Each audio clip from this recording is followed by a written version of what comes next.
വീണ്ടും ഫ്ലേമിംഗ് തിങ്സിലേക്ക് എല്ലാ കൂട്ടുകാർക്കും സ്വാഗതം. അങ്ങനെ റൈഫിൾ ക്ലബ്ബ് സിനിമ കണ്ടിട്ട് വരികയാണ് കേട്ടോ. അപ്പോൾ ഇതിനെക്കുറിച്ചുള്ള എൻ്റെ അഭിപ്രായത്തിലേക്ക് കിടക്കുകയാണ്. അതിനു മുമ്പേ ഒരു കാര്യം പറയാം, വീഡിയോ ഇഷ്ടമായ ഒരു ലൈക്ക് കൊടുക്കുക, അതുപോലെ നിങ്ങളുടെ സുഹൃത്തുക്കൾക്കൊക്കെ വീഡിയോ ഷെയർ ചെയ്യാം. അതുപോലെ ഈ ചാനൽ സബ്സ്ക്രൈബ് ചെയ്തിട്ടില്ലാത്തവരുണ്ടെങ്കിൽ സബ്സ്ക്രൈബ് ചെയ്യുക. അപ്പം ഞങ്ങളുടെ വീഡിയോകൾ വളരെ പെട്ടെന്ന് നിങ്ങൾക്ക് യൂട്യൂബിൻ്റെ ഹോം സ്ക്രീനിൽ ലഭിക്കുന്നതാണ്. ആദ്യം തന്നെ ഈ സിനിമയുടെ അണിയറ പ്രവർത്തകരോട് പറയുകയാണ്, നിങ്ങൾ ഈ സിനിമയിൽ വലിയൊരു മിസ്റ്റേക്ക് ചെയ്തു പോയി. അത് സമ്മതിക്കാൻ പറ്റാത്തൊരു മിസ്റ്റേക്ക് തന്നെയാണ്. അതെന്താണെന്ന് ഞാൻ ഈ വീഡിയോയുടെ അവസാനം പറയാം. അതിനു മുമ്പ് ഈ സിനിമയിലെ മറ്റു കാര്യങ്ങളിലേക്ക് കടക്കുകയാണ്. ഈ സിനിമ ഡയറക്റ്റ് ചെയ്തിരിക്കുന്നതും സിനിമാറ്റോഗ്രാഫി ചെയ്തിരിക്കുന്നതും ആഷിഖ് അബു ആണ്. ആഷിഖ് അബുവിന് ഈ ചാനലിലെ പ്രത്യേക അഭിനന്ദനങ്ങൾ.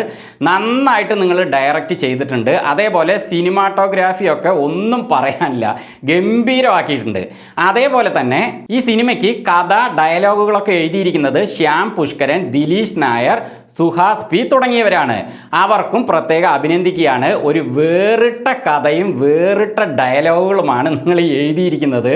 കോമഡിക്ക് കോമഡി, അതേസമയം ഇതിൻ്റെ ആ ഒരു കഥയുടെ രീതി എങ്ങനെയെന്ന് ഞാനൊന്ന് ആദ്യം തന്നെ പറയുകയാണ്. ഇത് ശരിക്കും പറഞ്ഞാൽ ഹോളിവുഡ് മൂവി കണ്ട പോലെയാണ് ഉള്ളത്. ഞാൻ ഈ സിനിമ കാണാൻ പോകുമ്പോൾ ഇത്രയും പ്രതീക്ഷിച്ചില്ല കേട്ടോ. ഞാൻ ട്രെയിലർ കാണുമ്പോൾ ട്രെയിലറിൽ വെറുതെ കുറച്ച് നായാട്ട്, കുറച്ച് വെടിപൊട്ടികളൊക്കെ കാണിച്ചത്. അപ്പോൾ ഞാൻ അത്രയ്ക്ക് പ്രതീക്ഷിച്ചില്ല. ശരിക്കും പറഞ്ഞാൽ അങ്ങനെ പ്രതീക്ഷ ട്രെയിലറിൽ കൊടുക്കാതിരിക്കുന്നത് തന്നെയാണ് നല്ലത് എന്ന് ഈ സിനിമ കണ്ടപ്പോൾ അതിലൂടെ നിങ്ങൾ തെളിയിച്ചിരിക്കുകയാണ് ഇതിൻ്റെ അണിയറ പ്രവർത്തകർ. കാരണം ട്രെയിലറിൽ കണ്ട പോലെയല്ല സിനിമ, ശരിക്കൊരു ഹോളിവുഡ് മൂവി കണ്ട പോലെയുണ്ട്. പഴയ ജെയിംസ് ബോണ്ടിൻ്റെ സിനിമയൊക്കെ അല്ലേ, പഴയ സിനിമകൾ, അതിലൊക്കെ വെടി പൊട്ടിക്കുമ്പോൾ ഒരു സ്ഥലത്ത് പോയി തട്ടിയിട്ട് പിന്നെ പോയിട്ട് ഈ ക്യാരം ബോർഡിൽ റിവേഴ്സിൽ കോയിൻസ് പോയിട്ട് കുഴിയിൽ വീഴില്ലേ, ആ മോഡലിലുള്ള വെടിയുണ്ട പോയിട്ട് തിരിച്ചു വന്നിട്ട് ആളെ അറ്റാക്ക് ചെയ്യുന്ന പോലത്തെ അതുപോലത്തെ രംഗങ്ങളൊക്കെ ഇതിൽ ഹോളിവുഡ് ലെവലിൽ ഒപ്പിച്ചിട്ടുണ്ട്. നല്ല ശരിക്കും പറഞ്ഞാൽ ഹോളിവുഡ് മൂവികളിൽ എങ്ങനെയാണ് തോക്ക് ഉപയോഗിക്കുന്നത് അതേ രീതിയിൽ ഭാഗങ്ങൾ ഇതിലുണ്ട്. പിന്നെ ഈ സിനിമയ്ക്ക് എഡിറ്റിംഗ് ചെയ്തിരിക്കുന്നത് സാജനാണ്. സാജന് പ്രത്യേക അഭിനന്ദനങ്ങൾ അറിയിക്കുകയാണ്. കാരണം നിങ്ങളാണ് ഈ സിനിമയെ ശരിക്കും പറഞ്ഞാൽ ആ ഒരു കാഴ്ചയിൽ ഒരു ഹോളിവുഡ് ലെവലിലേക്ക് കൊണ്ടുവന്നിരിക്കുന്നത്. കാരണം ഇതിൻ്റെ കളർ ഗ്രേഡിംഗ് ഒക്കെ ഗംഭീരമായിട്ട് ചെയ്തിട്ടുണ്ട്. ഹോളിവുഡ് സിനിമകളിലൊക്കെ എങ്ങനെയാണ് ഒരു മഞ്ഞ കളർ, ഒരു ചുവപ്പ് കളറിലൊക്കെ ആയിട്ട് നമ്മൾ അത് മറ്റേ സിനിമ കാണുമല്ലോ, അതേപോലെ തന്നെയാണ് ഈ സിനിമയിൽ കളർ ഗ്രേഡിംഗ് ചെയ്തിരിക്കുന്നത്. എഡിറ്റിംഗ് ഗംഭീരമാണ്. അതേപോലെ ഇതിൽ വിഷ്വൽസ്, ഈ വിഷ്വൽ എഫക്ട്സ്, ഈ പന്നീനെയൊക്കെ നല്ല രീതിയിൽ തന്നെ ഇതിൽ കൊണ്ടുവന്നിട്ടുണ്ട്. നമ്മൾ ട്രെയിലറിൽ പന്നീനെ മാത്രമേ കണ്ടുള്ളൂ, പക്ഷേ സിനിമയിൽ അങ്ങനെയല്ല, വലിയ മൃഗങ്ങളും വരുന്നുണ്ട് കേട്ടോ.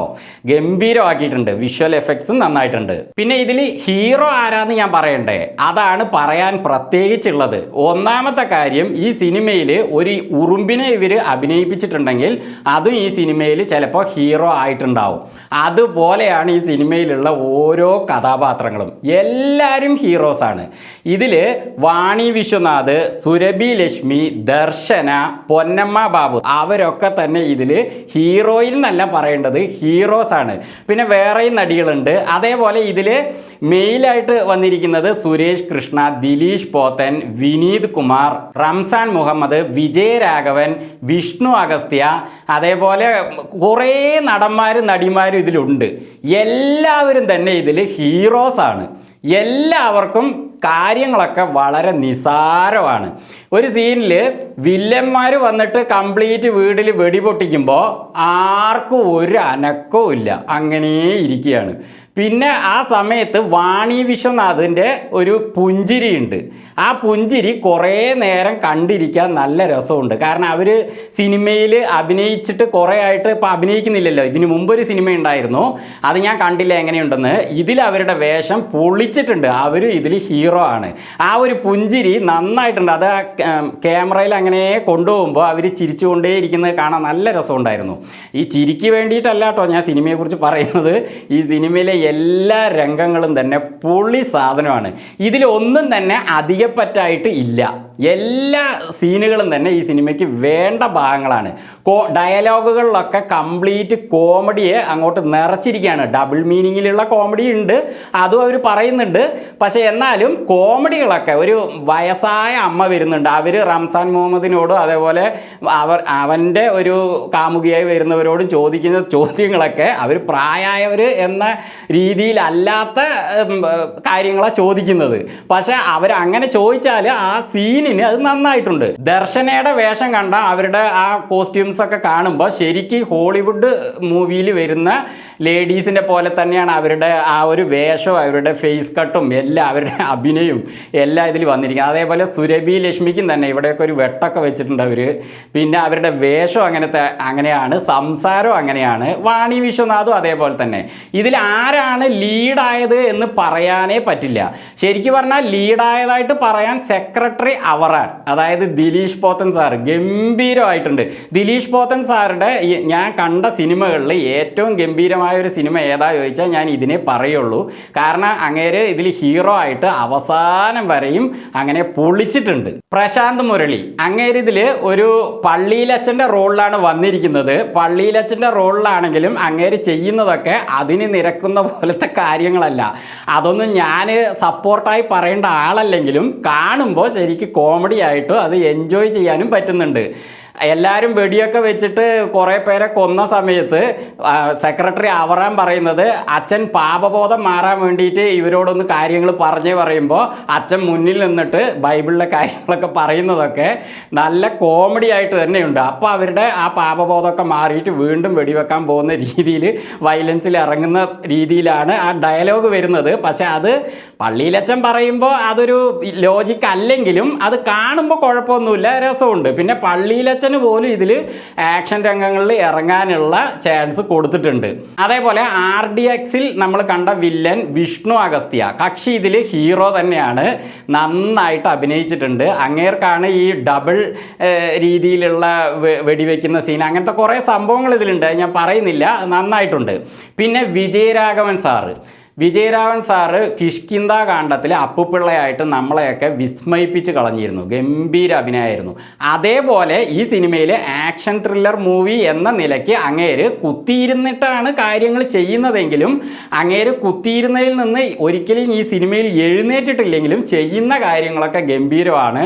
അങ്ങേരും ആക്ഷനിൽ ഇറങ്ങുന്നുണ്ട്, ലീഡറായി നിന്നുകൊണ്ട് കാര്യങ്ങൾ അങ്ങേര് പറയുന്ന ഡയലോഗും അഭിനയവും ഒക്കെ പൊളിച്ചിട്ടുണ്ട്. പിന്നെ ഈ സിനിമയുടെ മ്യൂസിക് ഗംഭീര മ്യൂസിക്കാട്ടോ. ഹോളിവുഡ് ലെവലിൽ ഇവർ എടുക്കാൻ ശ്രമിച്ചത് തന്നെയാണ് ഈ സിനിമ.